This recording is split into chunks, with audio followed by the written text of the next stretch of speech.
மகத்துவமான இயேசு கிறிஸ்துவின் இனிய நாமத்தினாலே உங்கள் அனைவரையும் வாழ்த்துகிறேன். நம் பரலோக தகப்பனை போல நாமும் பரிபூரணராக இருக்க வேண்டும்.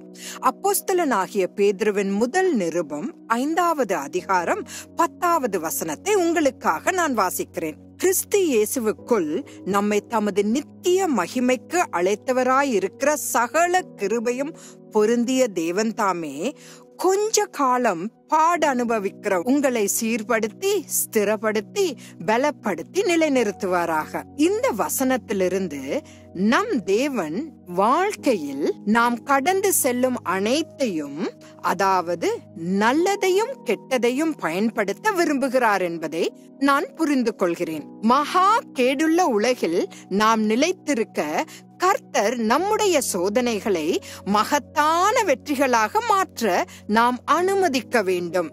கரடு முரடான பாதையில் நடக்க வைப்பதன் மூலம் அவர் நம்மை பலப்படுத்தும் போது நம்மை அசைக்க முடியாதவர்களாக மாற்றுகிறார். வலி, வேதனை என்பது நமது ஆவிக்குரிய வளர்ச்சிக்காக நாம் செலுத்தும் பெருமதிப்புள்ள விலையாகும். ஆவிக்குரிய முதிர்ச்சி என்பது ஒரே இரவில் நமக்கு வருவதில்லை. பல நேரங்களில் நாம் கர்த்தரால் அங்கீகரிக்கப்பட்ட செயல்முறைக்குள் செல்லாமலேயே நல்ல தரமான பொருளாக மாற விரும்புகிறோம். உபத்திரவத்திற்கு உட்படாமல் ஆவிக்குரிய முதிர்ச்சியை அடைய வேறு எந்த ஒரு பாதையும் இல்லை என்பதை நினைவில் கொள்ளுங்கள். No pain no gain, no pain no gain. வழியின்றேல் பலனில்லை, வழியை அறிவோம் பலனை அறிவோம் என்ற பழமொழியை நாம் நன்கு அறிந்திருக்கிறோம். நம்மை ஊக்கமளிக்க செய்யும் வகையில் நம் வாழ்க்கையில் நடக்கும் ஒவ்வொரு காரியங்களும் நம்முடைய ஒழுக்க குணத்தை வளர்த்து கொள்ள தேவன் பயன்படுத்தும் சம்பவங்களே ஆகும். இந்த அறிவுடன் ரோமர் 5வது அதிகாரம் 3லிருந்து 5வது வசனங்களை உங்களுக்காக வாசிக்கிறேன்.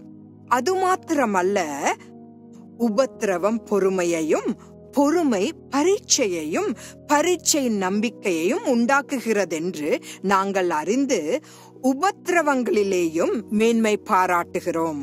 மேலும் நமக்கு அருளப்பட்ட பரிசுத்த ஆவியினாலே தேவ அன்பு நம்முடைய இருதயங்களில் ஊற்றப்பட்டிருக்கிறபடியால் அந்த நம்பிக்கை நம்மை வெட்கப்படுத்தாது. நம் வாழ்வின் இருண்ட நாட்களில் வளர்ச்சியானது மிக விரைவாகவும் ஆழமாகவும் இருக்கும். எனது இத்தனை வருட ஊழியத்தில் நோய், பிரிவினைகள், வேலையின்மை, துயரங்கள் மற்றும் இழப்புகள் ஆகியவற்றை கடந்து செல்வதன் மூலம் எவ்வாறு பலனடைந்துள்ளனர் என்பதை பலர் என்னுடன் பகிர்ந்துள்ளனர். பூமியில் நம் வாழ்க்கையை எளிதாக்குவதில் கர்த்தர் அக்கறை காட்டுவதில்லை. மாறாக நம்மை பரலோகத்திற்கு தகுதியானவர்களாக மாற்றவே அவர் அக்கறை காட்டுகிறார். வாழ்க்கையில் நாம் பரலோகத்திற்கு எடுத்து செல்லக்கூடிய ஒரே விஷயம் குணம் மட்டுமே. பரிசுத்த ஆவியானவரின் அனைத்து கனியும் நம்மிடம் இருக்கும் போது தேவனுடைய குணாதிசயம் நம்மில் வளர்ந்திருக்கிறது என்பதை நாம் உணரலாம்.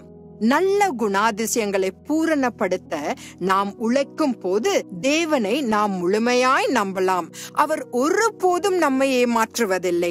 நம்மை சுத்திகரிப்பதற்கும், நம்மை திருத்துவதற்கும், நம்மை வழி நடத்துவதற்கும், பூமியில் நம் வாழ்க்கையில் பரிபூரணத்தை வளர்க்கவும் தேவன் நம் வாழ்க்கையின் மோசமான தருணங்களை பயன்படுத்துகிறார். மத்தேயு 5ஆம் அதிகாரம் கடைசி வசனத்தில், ஆகையால் பரலோகத்தில் இருக்கிற உங்கள் பிதா பூரண சத்குணராய் இருக்கிறது போல நீங்களும் பூரண சத்குணராய் இருக்க கடவீர்கள் என்று இயேசு சொன்னதில் ஆச்சரியமில்லை. நாளை சந்திப்போம். ஆமேன்.